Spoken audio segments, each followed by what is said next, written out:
अस्सलाम वालेकुम। Inside story के साथ मैं मोहसिन बिलाल। आग ही आग, धुआं ही धुआं, और ऐसे में साबिक चीफ जस्टिस ऑफ पाकिस्तान काजी फाइज ईसा की किसी अहम और ताकतवर ओहदे पर वापसी। ये क्या कहानी है, अपने इस वीलॉग में आपके सामने रखेंगे। आपसे दरख्वास्त है कि हमारा चैनल इनसाइड स्टोरी लाइक और सब्सक्राइब कर लें और याद से बेल आइकन का बटन भी दबा लें। दोस्तों, आपको मालूम है कि पंजाब में जो स्मोग है इसने अंत मचाई हुई है। और चाहे चीफ सेक्रेटरी हों, डीसी यानी डिप्टी कमिश्नर लाहौर हों, ये भी बाहिर हैं, वज़ीर इत्तलात भी बाहिर है, सीनियर सूबाई वज़ीर और वज़ीर माहौलियात भी बाहिर है, और इसके साथ साथ वज़ीर आला पंजाब मरियम नवाज़ साहिबा भी बाहिर हैं। और ये सारे बाहिर हैं, तो इस पर बहुत ज़्यादा बातें हो रही हैं। लेकिन हुकूमत ने जो एसओपीज़ जारी किए थे, और ये कहा था कि फ़सलों की बाक़ियात, जी हाँ, फ़सलों की बाक़ियात को अब जलाया नहीं जाएगा, चूँकि स्मॉग है और इसकी खिलाफ वर्जी जो भी करेगा उसके खिलाफ एक्शन होगा। ये अहकामात जारी किए गए, और उसके बाद सूबाई वज़ीर माहौलियात जो मरियम औरंगज़ेब साहिबा हैं, वो मरियम नवाज़ साहिबा के साथ बिरूने मुल्क चली गई। बाद में पीछे जो कुछ हो रहा है आपके सामने है। ऐसे में एक वीडियो मैंने क्लिप भी सोशल मीडिया पर शेयर किया था। वो क्लिप चूँकि हम यूट्यूब पर लगा इसलिए नहीं सकते कि उसमें आग है और धुआँ है, तो वजह ये है कि वो फिर स्ट्राइक आ जाएगी या कम्युनिटी गाइडलाइन आ जाएगी। तो एक दो तस्वीर मैं लगा देता हूँ, आप देख भी सकते हैं कि ये ज़िला है जी। वफाकी वज़ीर हैं एहसन इकबाल, जिनके पास हर दौर में जब जब नून लीग की हुकूमत आई है तो कोई ना कोई वफाकी ओहदा रहा है, ये उनका ज़िला है। और वहाँ पर एसओपीज़ की खुली खिलाफ वर्जी हो रही है। जिस तरह फसलों को की बाक़ियात को आग लगाई जा रही है, तो कोई पूछने वाला नहीं है, कोई टस से मस नहीं हो रहा। तो आप ये देख लें कि जो हुकूमती इक़दामात हैं उनको कौन संजीदा ले रहा है। संजीदा लेने की बजाय धज्जियाँ उड़ाई जा रही हैं और फ़कत जुर्माने कर दिए जाते हैं हर साल की तरह। और पाकिस्तान की ये जो गवर्नेंस है, हम यहाँ पर ये देखें तो कि जब भी इस तरह का मामला होता है तो जुर्माने शुरू हो जाते हैं, लेकिन हर साल की तरह ये कहानी भी आ जाती है। तो मेरे साथ अब साथी रिपोर्टर राव दिलशाद साहब भी आ गए हैं। मैं इस पर थोड़ा-सा उनका तबसरा दूँगा और उसके बाद काज़ी फ़ाइज़ ईसा की जो असल स्टोरी है आपके सामने रखूँगा।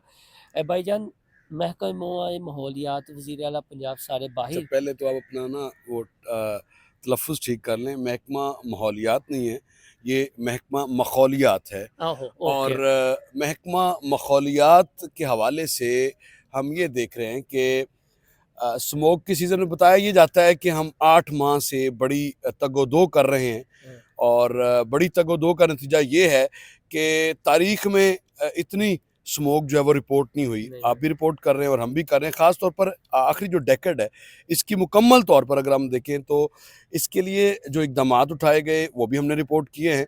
और इसके साथ-साथ स्मोक के जो एलिमेंट्स हैं, उसको भी हम रिपोर्ट करते रहे हैं। और गुज़ारिश ये है कि कभी ग्रीन लॉकडाउन तो कभी एक स्पेसिफ़िक एरिया में लॉकडाउन, ये उसका हल नहीं है। हल ये है कि क्या वो अंग्रेज़ी का एक मुहावरा है कि चैरिटी बिगिन्स एट होम। हुँ। क्या आप अपने घर से शुरू किया? अब देखिए कितनी बड़ी आफ़त है। और जो वज़ीर है इस महकमे की, तो वो मखौलियात वाली बात नहीं हो गई कि वज़ीर यहाँ पर है ही नहीं। अच्छा, जिन्होंने और फिर वो इससे आगाह रखना है, वो भी एग्ज़ैक्टली इधर वो नहीं है। वो उन्होंने प्रेस कॉन्फ्रेंस की और उसके हाँ, बाद उन्होंने अपनी फ़्लाइट ली और वो ख़ुसूसी त्यारे से वो भी चीफ़ मिनिस्टर को, ठीक है, चीफ़ मिनिस्टर साहिबा को अगर इलाज के लिए जाना है, उनका जाना बड़ा नागज़ीर है, हुँ, तो किसी और को भी भेजा जा सकता था। आप देखते नहीं हैं हर वक़्त सानिया आशिक़ साहिबा उनके साथ होती हैं, इस तरह से किसी और को भी साथ बैग ही पकड़ना था साइमा तो फ़ारूक साहब अभी हैं अगर साथ। अगर बैग ही पकड़ाना था तो कोई और भी पकड़ सकता था, लेकिन यहाँ पर इश्यूज़ को टैकल करना बड़ा ज़रूरी था। और मुझे हँसी उस वक़्त आती है जब वो महकमा माहौलियात की जानिब से बाकायदा टिकट्स जारी किए जाते हैं कि अ, सीनियर सूबाई वज़ीर का एक्शन। अहम बयान हाँ, बयान। माहौलियाती जो इक़दामात हैं उस माहौलियाती आलूदगी को कंट्रोल करने के हुँ। हवाले से या उनके तदारुक के लिए जो इक़दामात हैं, उनके हवाले से जब वो बयान की बात आती है तो फिर इस बात पर हँसी भी आती है कि कहाँ खुशगवार माहौल और कहाँ अच्छा राव साहब, ये। कोई भी कुदरती आफ़त आती है, चाहे सैलाब हो, चाहे पिछली हुकूमत में टिड्डी दिल का मामला हो, तो अफ़वाज पाकिस्तान जो है वो फिर उनको कहा जाता है जी कि आप आके कंट्रोल कर लें। तो ये स्मोग अगर ये मामला रहा, जिस तरह अवाम एसओपीज़ की खिलाफ वर्जी करते हैं, फिर किसी की सुनते भी नहीं हैं, जो इंतज़ामिया है, जो अदारे हैं सिविल, आपको पता है कि उनकी तो चांदी हो जाती है, जुर्माने अपनी जेब की है वो। तो फिर ये भी ज़िम्मेदारी पाक फ़ौज को ही निभाना पड़ेगी फिर। देखिए, एक तो आप अपनी जो कॉन्सेप्ट है इसको क्लियर करें, ये नेचुरल डिज़ास्टर नहीं हाँ, है, ये मैन मेड डिज़ास्टर है, लेकिन मैन जो मेड ये कि है ना कि फसलें जलाई जा ये रही हैं, कोई नहीं, टस से मस नहीं हो हाँ, रहा। मैं इस पे भी जी। आपका कॉन्सेप्ट क्लियर कर देता हूँ। हुँ, हमें यही बताया जाता है जब भी कि फसलों की बाकियात से बहुत ज़्यादा धुआँ बनता है, और वो और उसका अगर आप एलिमेंट देखें, अगर तो आपने जो अहमद इकबाल साहब, जो मुस्लिम लीग नून के रुकन असम्बली, अगर तो आपने उनकी स्पीच सुनी हो, हुँ, तो वो आपको बखूबी अंदाज़ा होगा कि मुहर्रकात क्या हैं। 2017-18 में और 19 में 43% कंट्रीब्यूशन थी गाड़ियों के हवाले से। राफ़े आलम साहब हैं, एनवायरमेंटलिस्ट हैं, उनसे एक दफ़ा मेरी बात हुई तो मैं इसी तरह से स्टोरी कर रहा था कि इसके जो मुहर्रकात हैं वो हैं क्या-क्या।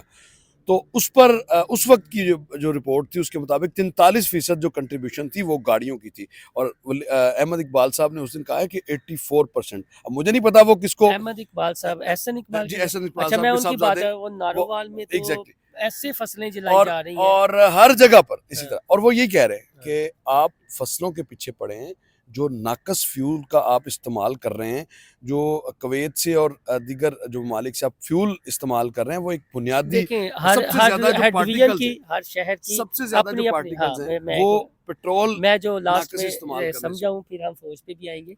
मैं जो समझा हूँ, देखें जी, उन्होंने लाहौर के हम लाहौर में हैं, तो लाहौर में तो ट्रैफ़िक ही है, वो इर्द-गिर्द ही फसलें हैं। अगर हम नारोवाल जैसे ज़िले की बात करें, तो वहाँ तो इतनी गाड़ियाँ नहीं है ना, वहाँ तो हाँ, हाँ। फुटी-जाई है तो आपने वो भी फ सुना होगा ना कि खरबूज़ा खरबूज़े को देख के रंग पकड़ता है। लगभग तो ये हवाओं का एक, ठीक है, वो एक विंड कॉरिडोर ये बनता है, और ये हमें तंबीह कर दी गई थी इस हवाले से कि अब सिर्फ़ लाहौर तक ही महदूद नहीं रहेगी, ये आस-पास के जो अज़ला हैं उनको भी। आपने देखा कि पहली मर्तबा 10 साल हो गए इस स्मोक को मुसलसल हमारे। अब एक रिपोर्ट मुरतब करवाई गई है जो कि ग्रीन मास्टर प्लान के हवाले से। उसमें लाहौर शहर को कंक्रीट जाइंट के नाम से हुँ। का तखल्लुस दिया गया है। 1772 किलोमीटर का, ये 72 स्क्वायर किलोमीटर का इसका रेडियस है शहर का। 3.3% इसका ग्रीन ते एरिया, ए जो कि ए दुरुस्त मिनिमम जो एरिया होना चाहिए डब्ल्यूएचओ के स्टैंडर्ड के मुताबिक वो 6.6 तक होना चाहिए, लेकिन उससे भी ज़्यादा है। आप इतनी तेज़ी से, मैंने ये सवाल भी पूछा था सीनियर सूबाई वज़ीर साहिबा से कि आपने ये जो धड़ाधड़ ग्रीन एरियाज़ ख़त्म हुए हैं, क्या इस पर मज़ीद पाबंदी लगा सकते हैं आप?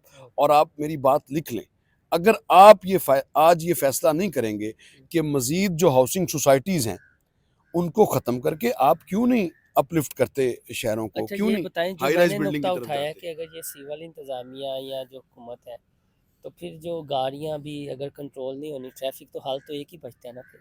जिस तरह कहते हैं हल जमात इस्लामी, तो इधर तो हल फिर फौज ही है, ठीक है, ज़रा उन्हां दियां 2 गड्डियां थे करो ते एसओपीज़ देखिए ते अमल दरामद कराओ। देखिए ग्रीन लॉकडाउन लगाया गया, नोटिफ़िकेशन हाँ जारी जी। किया गया कि कोई गाड़ी नहीं आएगी, और उसके बाद हमने देखा कि उसी तरह से रहल-behल है, 8 बजे की जो पाबंदी लगाई गई।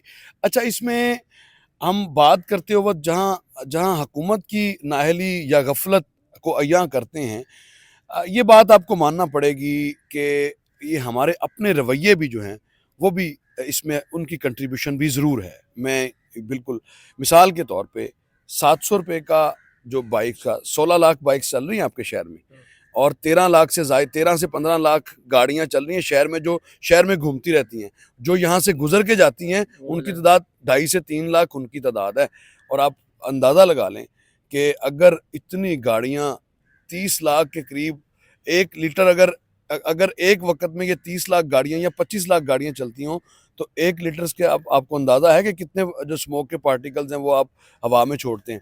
तो ये हमारा अपना भी किया-धरा है, अपने लाइफ़स्टाइल को भी हमें तब्दील करना है। हम चाहते तो ये हैं कि हमारा घर साफ़ रहे, उसके बाद फिर जो ठीक है, लाइफ़स्टाइल तो ना चेंज कीता ते फिर आहो वो ही है। हाँ, अच्छा, लास्ट में वो दौरानिया तवील हो गया था, लास्ट में काज़ी फ़ाइज़ ईसा साहब के हवाले से ये जो कहा जा रहा है ना कि चीफ़ इलेक्शन कमिश्नर सिकंदर राजा रिटायर हो रहे हैं, उनकी रिटायरमेंट को 1.5 माह रह गए हैं, तो हुकूमत सोच रही है कि chief justice of Pakistan Qazi Faiz ईसा को इस ओहदे पर लगा दिया जाए। देखें, ये उनके खिलाफ फिर प्रोपेगेंडा है, फिर झूठ है और ये मनफी ख़बरें वही फैला रहे हैं जिनको शायद काजी फ़ाइज़ ईसा साहब से ज़ाती अनाद है। ऐसी कोई बात नहीं है, ना उन्होंने पहले अपनी एक्सटेंशन की ख्वाहिश का इज़हार किया था, ना उनको अब किसी ओहदे की ख्वाहिश का इज़हार है। हुकूमत अपना जाने और वो जाने, लेकिन अपोजिशन वालों के दिल को मरोड़ ज़रूर उठते हैं कि वो किसी न किसी बहाने जो असल टारगेट हैं उनको कुछ नहीं कहते तो काजी फ़ाइज़ ईसा साहब को उन्होंने बहाना बनाया होता है, जिस तरह ये 26वीं आईनी तरमीम के तनाजुर में बहाना बनाया था। फ़िलहाल काजी साहब के जो करीबी ज़राए हैं उनके मुताबिक ना तो ख्वाहिश है वो अपनी रिटायरमेंट की ज़िंदगी गुजारना चाहते हैं, वो उस तरह की लेगेसी नहीं छोड़ कर गए कि दौलत भी कमाओ, पैसा भी बनाओ ते फिर मौजां भी करो ते फिर अगले बाद में ओहदे टिकटें भी बेचो। टिकटों भी बेचो ते फिर अगले ओहदे दी लालच भी लवो ते फिर कंसल्टेंसी फर्म अपने बच्चों को खोल दो ते वो फिर पैसे भर के जेह्ड़ा आहो अगू तुसी समझो। फिलहाल इतने ही। काजी फ़ाइज़ ईसा एक अजीम शख्सियत है, इस पर एक अलग से इंशाल्लाह ताला व्लॉग करेंगे। हमारा चैनल इनसाइड स्टोरी लाइक और सब्सक्राइब करना ना भूलिएगा। अल्लाह हाफिज़।